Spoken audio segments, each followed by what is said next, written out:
자, 오늘 보면 이 믿음의 네 사람이 중풍병자라는 환자 한 명을 데리고 들것에 데리고 예수님께로 데리고 왔습니다. 그런데 사람들이 많이 모여가지고 예수님께로 접근이 되지 않는 거예요. 그때 오늘 사절에 보니까 무리들 때문에 예수께 데려갈 수 없었으므로 그럽니다. 많은 사람들 때문에 정작 절박하게 예수님을 만나야 될 필요가 있는 이 중풍병자가 예수님을 만나지 못하고 어렵사리 왔던 이 걸음이 헛걸음이 될 수 있는 그런 상황이 연출이 된 거죠. 그때 이 사람을 데려왔던 이 믿음의 네 사람이 포기를 하지 않습니다. 포기를 하지 않고 이제 위를 바라봅니다.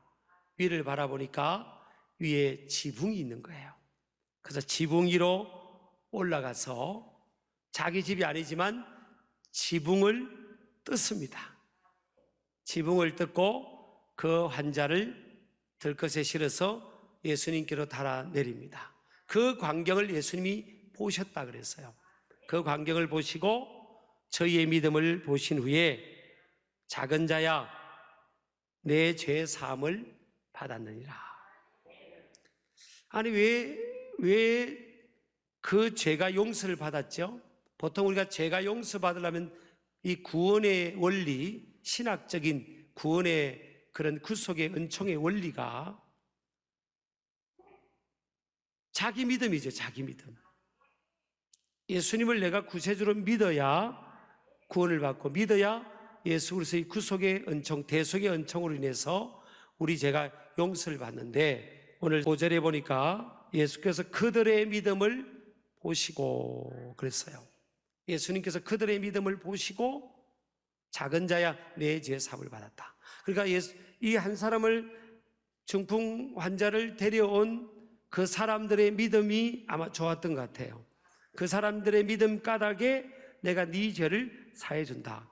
이거는 우리가 구속의 원리는 안 맞는 것 같지만 사실은요, 믿음의 영향력, 감화력으로 본다면 현장 지향적인 관점에서는 맞는 거예요. 믿음이 좋은 사람 옆에 있으면 믿음이 들어가는 겁니다. 그래서 그 사람의 믿음을 갖게 됐죠. 자, 오늘 믿음의 사람들이 되기를 주의 이름으로 축복합니다. 근데 가버나움의 그 집에는 중풍 환자도 있었고 또 믿음의 네 사람도 있었지만 많은 무리들도 있었다는 거예요. 이 무리들 때문에 정작 예수님을 만나야 될 사람들이 저해되고 지장이 되고 이 인의 장벽이 치진 거예요. 오늘날 이 모습이 교회라고 본다면요, 교회의 본질은 예배와 영혼구원, 예배와 영혼구원입니다. 그러니까 교회는 예배와 예배하는 공동체, 또 선교와 전도하는 공동체예요. 그런데 오늘 무리들은 한 명의 중풍병자가 예수님을 만나야 될 다급한 상황인데 그것에는 관심이 없는 거예요. 오로지 자기 문제만 관심이 있고 오로지 앞만 바라보고 옆이나 뒤와 주변을 보지 않는 겁니다. 오늘날 여러분 많은 사람들이 교회를 옵니다. 근데 예수님을 만나고 성령 세례를 받고 또 양육을 받고 믿음의 일꾼이 되는 사람들이 오는 사람들의 숫자에 비해서는 많지는 않아요. 여러분요, 왜 그렇죠? 저를 포함해서 무리들, 영혼에 대한 관심이 없는 사람들이 너무 많은 거예요. 여러분, 사랑의 반대어는 미움이 아니라 무관심입니다. 사랑의 반대어는 미움이 아니라 무관심입니다. 사람에 대한 무관심, 영혼의 필요와 구원에 대한 무관심은 사람들이 예수님께로 나오는 것을 저해하는 태도입니다. 내가 사람들이 교회 오는 것을 직접적으로 막지 않아도 내가 사람들이 교회 오는데 그 사람들에 대해서 무관심하면 그것은 간접적으로 인의 장벽을 치고 있는 거예요.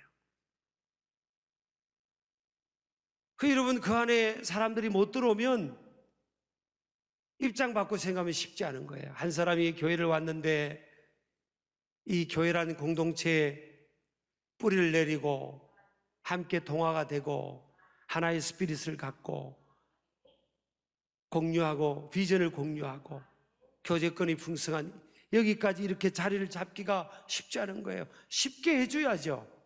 근데 오늘 보세요. 믿음의 사람이 한 사람을 데려왔는데 길이 없는 겁니다. 길이.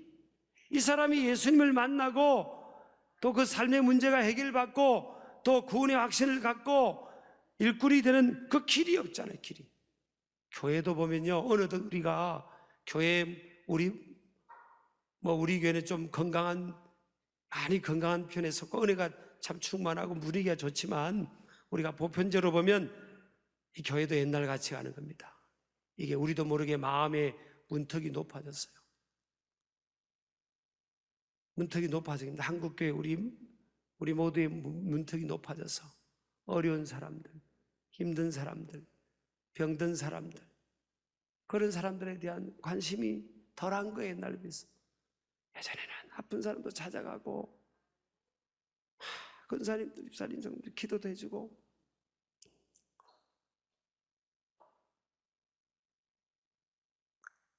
관심을 가져야 됩니다. 믿음의 사람들은 영혼에 대한 관심을 가져야 돼요. 그 믿음이 있으면 뭐예요? 한 영혼을 예수님께로 인도하고자 하는 마음 생겨납니다. 영적 중풍 환자를 인도하고자 하는 마음. 교회도 뭐예요? 영혼을 구원하는 겁니다. 자, 그래서 믿음은 자신의 말과 행위를 통해 증명되고 표현돼야 한다라는 겁니다. 야고보서 2장 22절 보면 네가 보거더니와 믿음이 그의 행함과 함께 일하고 행함으로 믿음이 온전하게 되었느니라. 우리가 믿음이 있다면 믿음은 뭐예요? 우리의 행함이 따라와야 된다는 거예요. 믿으니까 천국과 지옥이 있는 걸 믿고 하나님이 살아계심을 믿고 불꽃 같은 눈동자로 하나님이 우리의 삶을 보고 계신 모든 곳에 현존하신 그 하나님을 우리가 믿고 있는데 우리가 막 살고 막 죄짓고 막 거짓말할 수 없는 거죠. 막 거짓말할 수 없는 겁니다. 하나님이 살아계심을 우리가 믿는데 거짓말할 수는 없잖아요. 이거는 율법이 아니라 내가 거짓말을 한 번도 안 했기 때문에 내가 천국 간다, 이건 안 해요. 그렇지만 내가 하나님을 진실하게 믿으니까 하나님을 믿는데 내 믿음의 행위가 안 따라오준다. 그것도 make nonsense 아닙니까? 오늘 성경은 그래서 야고보서 2장 21절 뭐예요? 행함으로 믿음이 온전하게 된다. 26절 보면 영혼 없는 몸이 죽은 같이 행함이 없는 믿음은 죽은 것이다. 믿는 믿음은 있는데 죽은 믿음이라는 거예요. 그래서 믿음은 참 이게요, 이런 믿음이라는 게 신비합니다. 믿음은 어떻게 보면 별거 아닌 것 같아요. 그래서 겨자씨로 비유하잖아요. 겨자씨로 비유하잖아요. 누가 믿음 갖고 있고 어떤 사람 믿음 없다, 그럼 별거 아니게 보이거든. 겨자씨처럼 조그만 별거 아니게 보이잖아요. 근데 그 속에 생명이 있죠. 생명. 겨자씨, 살아있는 씨앗은요, 심어지면 열매가 맺히는 겁니다. 저도 이번 주에 제가 고향을 3년 만에 갔다 왔어요. 그 자랑도 아니고 이상하게 목회자니까 이게 바빠서 명절도 아무도 못 가고 명절 끝나고 갈게 하고 또 못 가고 명절 전에 가야지 하고 또 못 가고 명절이라고 또 못 가고 한 번도 그래서 못 갔어요. 가만 보니까 3년을 못 갔더라고요. 그래서 이제 우리 작은 아버님이 팔순이셔서 이게 또 시간이 안 맞는 거예요. 시간이 안 맞는 겁니다. 이걸 어떻게 하지? 이렇게 하다 이제 첫날이라도 갔다 와야 되겠다. 왜냐하면 제가 대가족으로 우리 작은 아버님, 삼촌, 숙모, 고모 같이 자랐거든요. 그리고 저하고 친동생은 아니지만 사촌이지만 또 대가족으로 같은 집에서 이렇게 자랐어요. 그래서 이제 우리 아버님이 제일 맞으셨는데, 아버님이 이제 의사셨는데 일찍 3살 때, 3살 때 돌아가셨으니까 지금 8순 되신 분이 이제 큰 아버지 역할을 이제 하고 저에게도 아버지 역할도 하고 이렇게 하시던 분인데 안 가면 근데 우리 집안 식구들은 팔순이라고 알리지도 않는 겁니다. 제가 바쁜 줄 아니까. 근데 이제 우리 동생이 문자를 설정해서 오빠 전화만 한번 드리세요. 바쁘시잖아요. 그게 문자가 와가지고 아이고 그렇구나. 그래가지고 이제 고민하다가 제가요 2시에 오후 2시에 결정을 하고 스케줄 신청하고 김포공항 비행기를 예약해가지고 4시 비행기로 가가지고 그래가지고 2시간 있다가 부산에 도착해가지고 2시간 있다가 다시 비행기 타고 올라왔어요. 2시간에서 2시간. 근데 너무 감사한 거예요. 너무 3년 만에 갔더니 너무 감사하더라고요. 왜 감사한지 알아요? 삼촌들 숙모님들 믿음이 더 좋아진 겁니다. 제가 안 가니까 더 좋아지는 것 같아.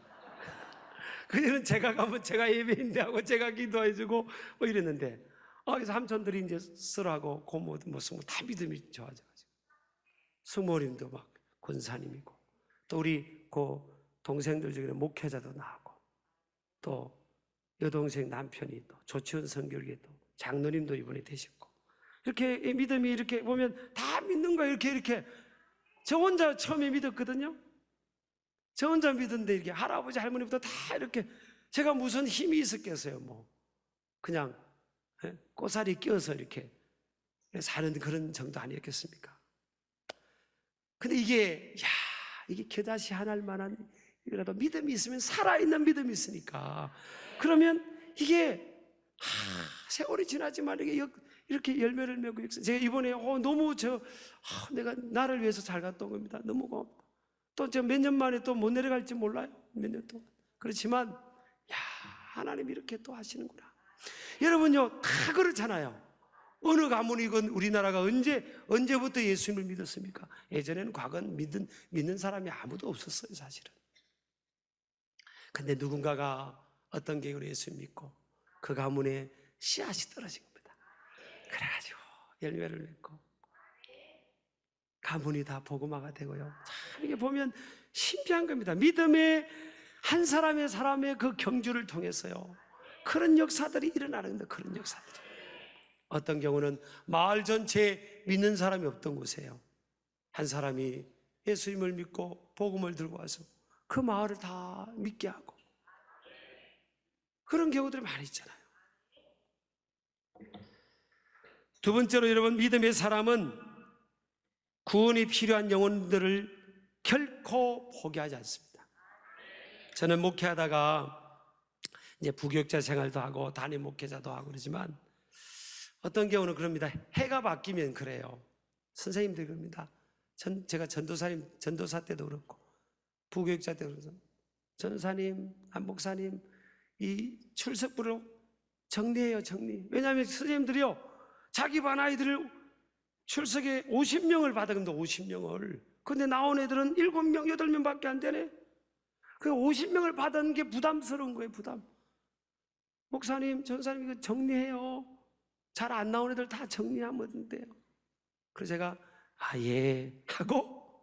예 하고 정리를 안 했어요. 제가요 그리고 이거를 하나님이 그래도 어쨌든 나한테 붙여줬는데 나한테 이렇게 오게 했잖아요. 지금 안 오더라도 이게 출석부를 붙들고요 제가 몇 년을 아무개 이렇게 기도. 그러면 아이들은 금방 자라잖아요. 몇 년이 지났는데요 갑자기 그 애가 나타난 겁니다. 예배 시간에 다른 아이를 통해서 어떤 계기로 온 겁니다. 근데 저는 알죠. 저는 다른 애들은 다른 사람은 몰라도요 저는 압니다. 아이들이 한 3년 있다 보면요 다 커가지고 몰라요. 이번에도 제가 전임 목회지였던 애가 대학생이 돼가지고 여기 서울의 모 대학교를 이렇게 진학을 했는데 그때 조그만했습니다. 이거 조그만했던 애였거든요. 지금 나보다 키가 더 커가왔습니다. 근데 제가 보통 이게 주일 오전이나 이게 예배 때는 그렇게 안 하지만 다른 때 같으면 너무 반갑잖아요. 설교하다가 제가 아무개 너 왔구나. 그럼 그 아이도 놀라고 선생님들도 놀래요. 그랬어. 그러나 이게 나중에 목사님, 저 어떻게 기억하고 있었어요? 내가 너를 어떻게 잊을 수 있니?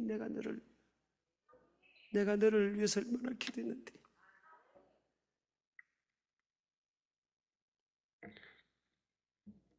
오늘 믿음의 네 사람은요, 사람이 막아서니까 포기하지 않았습니다. 지붕을 뜯어서라도, 지붕의 대가를 지불해서라도 올라가서 기필코 예수님 만나게 해준 겁니다. 여러분, 이런 은혜가 임하기를 주의 이름으로 축복합니다. 이들은요, 우리가 이렇게 수고하는구나, 우리가 한 영혼을 이렇게 수고해, 이렇게 생각지 않았습니다. 왜? 마땅히 해야 될 일이니까.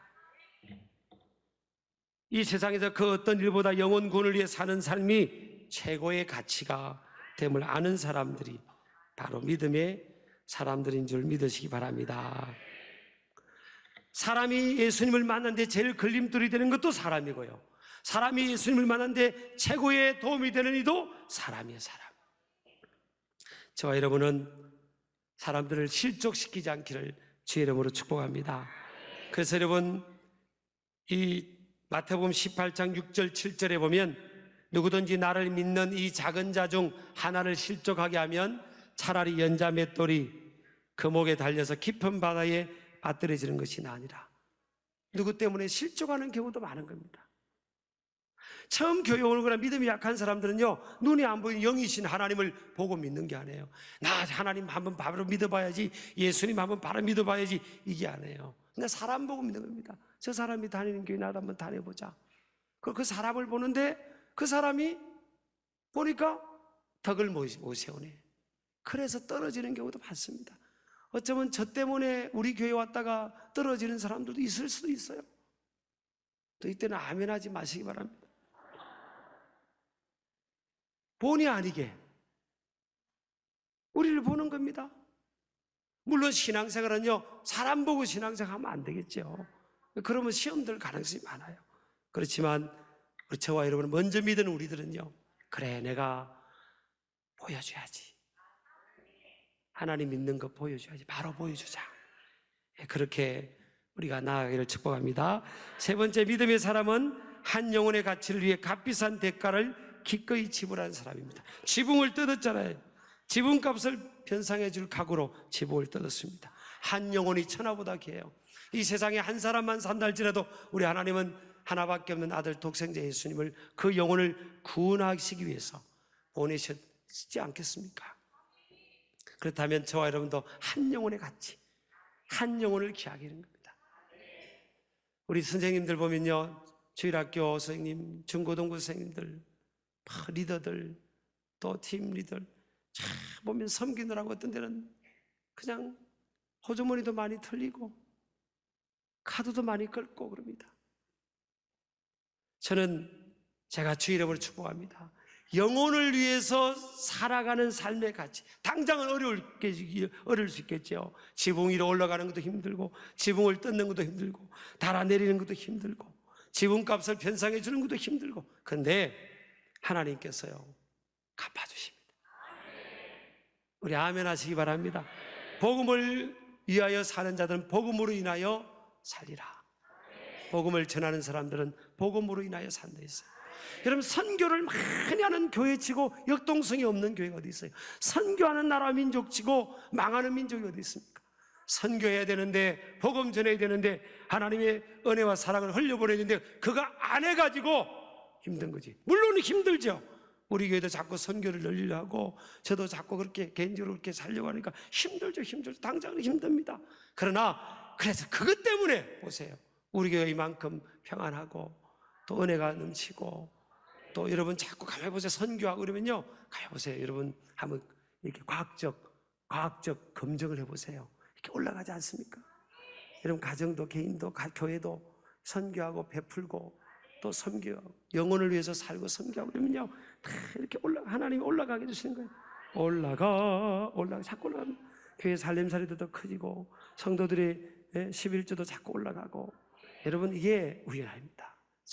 제가 전임 목회지도 그 지방에서 조그만한 도시였는데 뭐 11조 하는 사람들 보면 다 얼마 안 됐으면 처음에. 그래도 계속 교회 빚도 있었지만요, 선교 늘리고 선교사 많이 파송하고 또 계속 했습니다. 매월 200군데 했습니다. 늘려가지고 뭐 큰 메모더 교회비면 아무것도 아니라 할 수 있을지 몰라도 매일 200군데 10만 원부터 500만 원까지 매월 그렇게 늘려서 그렇게 하고. 근데 하나님이요, 참 기적이 일어났습니다. 계속 그 성도들이 복을 받더라고요. 계속 올라갔습니다. 사실 올라갔습니다. 총회비도 우리 교단에서 서너 번째 되는 교회 됐잖아요. 그 조그마한 도시에서.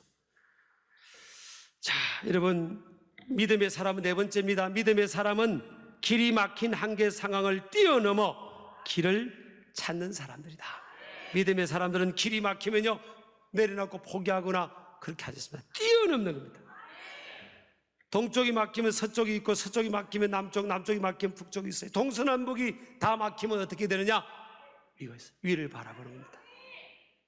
그래서 사람이란 뜻이 그리스로 안트로포스인데, 다는데 위를 바라보는 존재, looking up, 위를 바라보는 존재. 우리는 주님을 바라봐야 될 줄 믿습니다. 우리 크게 아멘 합시다. 아멘.